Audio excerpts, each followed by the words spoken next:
Good morning. My name is Tundu Lissu. I am the Vice Chairman of Chadema, the largest opposition political party in Tanzania. For those of you who may remember, I am the Member of Parliament and political leader who survived a serious political assassination attempt in Tanzania's legislative capital of Dodoma in September of 2017. Today, I wish to draw your attention to the latest deterioration in political freedoms and human rights in Tanzania. Yesterday, the Magistrates Court of Dar es Salaam convicted the national leaders of Chadema of sedition, unlawful assembly, and a bewildering array of other free speech offenses in relation to an election campaign rally in Dar es Salaam in February of 2018.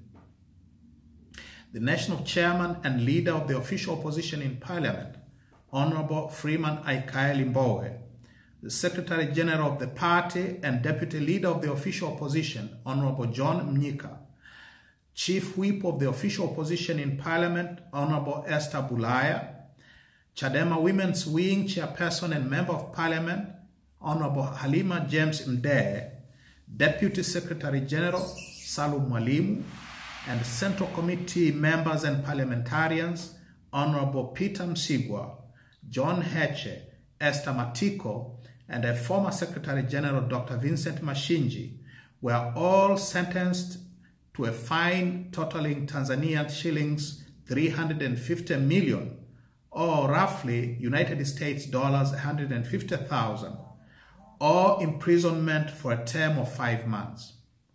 They are all in prison as we speak. These sentences are a culmination of a political short trial that began 2 years ago. It was a political trial from the very beginning. Aside from the fact that those convicted and sentenced yesterday are all national leaders of the biggest opposition party in the country, the events giving rise to the case were all political events, that is to say, an election campaign rally. The acts for which the defendants have been convicted and sentenced were all political acts, that is, political denunciation of and a protest against the returning officer for the Kinondoni constituency for refusing to swear in polling agents of the Chadema candidate and one of those convicted and sentenced yesterday, Mr. Mwalimu. The circumstances in which the trial took place all point to the fact that this was nothing but a political short trial.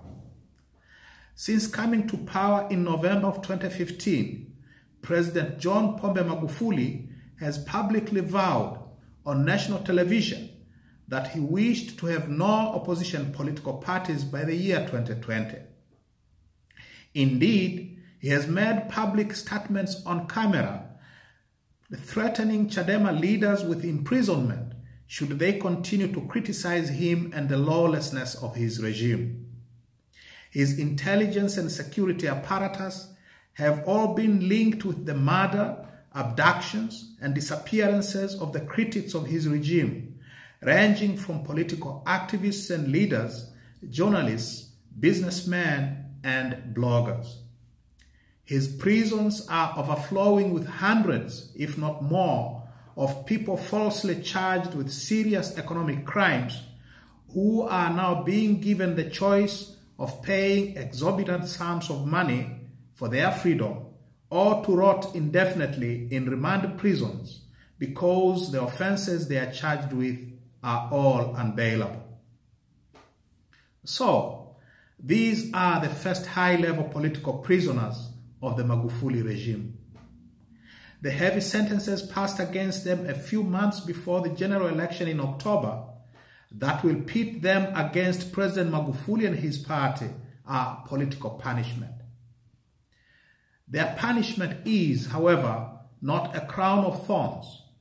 It is a bejeweled crown of gold. They now join a long and proud roll of honor of leaders in our country and in other parts of the world who were prepared to go to prison or worse for standing up to tyranny and oppression.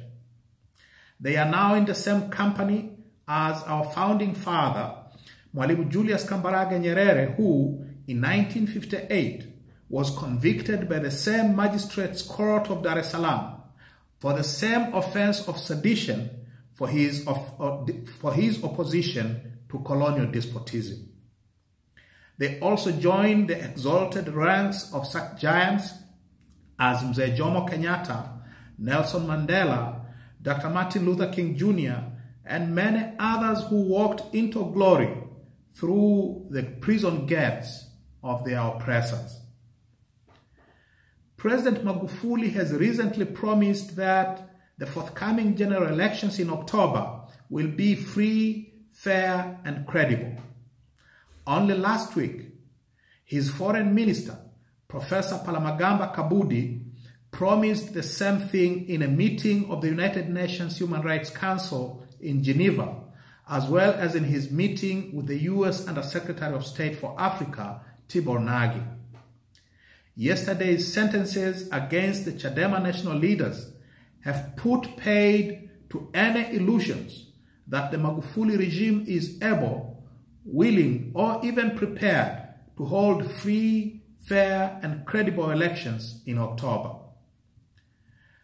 To my fellow leaders, members, and supporters of Chadema, and my fellow citizens generally, my message to you all is to remain steadfast and to redouble your efforts to rid our country of this curse of dictatorship that has seized us by our collective throats since November 2015.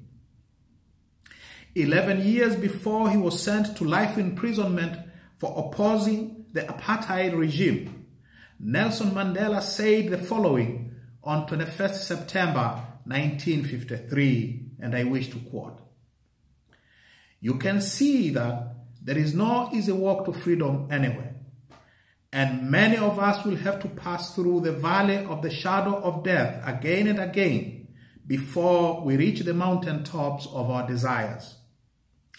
Dangers and difficulties have not deterred us in the past. They will not frighten us now. But we must be prepared for them like men and women who mean business, who do not waste energy in vain talk and idle action." End of quote. That is what we must do. Current dangers and difficulties should not frighten us, as they have not deterred us since this odious regime took office nearly 5 years ago. Rather, we should prepare for even greater dangers and more difficulties in the days, weeks, months, and perhaps years ahead. Justice and sympathy of the democratic world is on our side. With commitment, steadfastness, and discipline, we shall overcome this dark chapter in our country's history. To our friends and the friends of Tanzania in the international community, this is the time to take sides in this great struggle for justice, democracy, and the rule of law in Tanzania. We ask you to take the side of the democratic aspirations of the Tanzanian people and against this tyrannical regime. Any support of whatever kind or form to the Magufuli regime is and will be seen as support to a regime of torture, murder, and disappearances, and that makes political prisoners of its critics and democratic opponents. We ask you to offer more than verbal condemnations or statements of disapproval. We ask you to sanction this regime with economic and financial measures, diplomatic censure, and international isolation. We ask you to issue travel bans, asset freezes, and other measures specifically against the intelligence and security apparatus and functionaries of the regime who are known to carry out or direct the torture, murder, abductions, and disappearances and political repression in our country and their political enablers. We ask the international financial institutions, particularly the World Bank, the African Development Bank, and the International Monetary Fund, as well as individual governments, to withhold any and all financial or technical assistance of any type against the Maguful regime until such time as there is evidence that the regime has stopped the abhorrent acts that run counter to all norms of behavior that are accepted by the international community. We ask you not to subsidize torture, murder, abductions and disappearances, and political repression by giving economic succor and diplomatic comfort to this odious autocrat. We ask you to support democracy, rule of law, and a respect for human rights and dignity. And the least we ask for is that any current and future support to Tanzania should be tied to these just demands. Finally, we demand the immediate and unconditional release of these and all other political prisoners, an end to political persecution using the criminal justice system, and an end to the illegal ban on political activity of all political parties and actors. We demand constitutional, statutory, and other institutional reforms to ensure free, fair, and credible general elections later this year and in the future. These are all democratic and just demands, and they accord with common sense. I thank you for your patience.